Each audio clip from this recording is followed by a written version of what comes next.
This David Ayers thriller drama was released in September of 2012 and eventually grossed over $50 million against its small $7 million budget. Jake Gyllenhaal and Michael Pena star as LAPD cops in what is easily the best police movie in years. Opening with a gripping first-person chase sequence, the basic and familiar plot follows these two best friends and partners as they patrol one of the most dangerous precincts in all of Los Angeles, slowly uncovering a massive human trafficking ring in the process. Inherently though, all of the exciting shootouts, arrests, and car chases, which are all arrestingly filmed, are but a mere backdrop to the real story of friendship and defending your partner. It's here where the film excels. Jake and Michael have a tremendous on-screen rapport, and the highs and lows of their male bonding are incredibly believable. That's some nice hardware.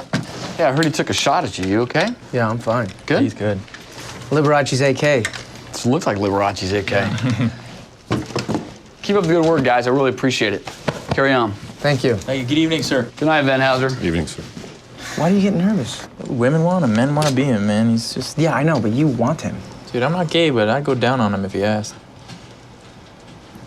Sometimes I don't know when you're kidding. And I have to know when you're kidding. I'm not kidding. I gotta know when you're kidding. I'm not kidding. At first, their uncompromising cop mentality makes for some barely redeemable characters who bend the law and beat up on criminals. Luckily, the expert writing and dialogue easily humanize them to a point where you're comfortable rooting for them to succeed. Preparing for their demanding roles, the two dedicated actors rode along with the real LAPD for 5 months prior to filming, even witnessing a real murder their first day on the job. In a smaller supporting role, Anna Kendrick is as adorable as always, commendably portraying the love interest despite having only a few lines of dialogue. With potential danger around every turn, this 109-minute film is dripping with strong tension and intense nail-biting thrills.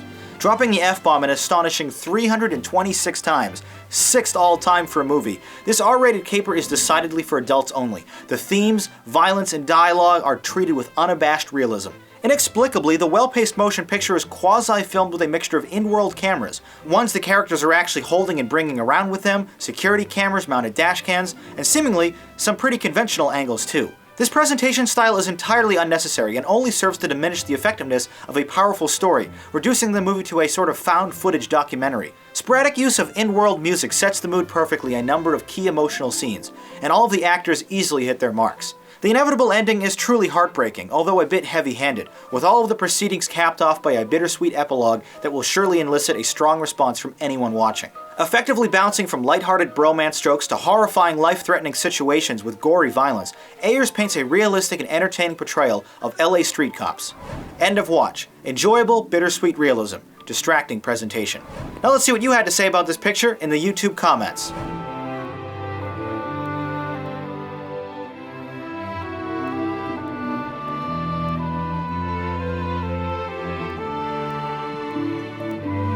End of watch, a 9 and an 8. You applauded the gripping realism and performances in this overlooked police drama, scoring it an awesome. I was impressed and surprised by this film for the same reasons, but I was also annoyed with the in-world camera presentation. I thought it was great.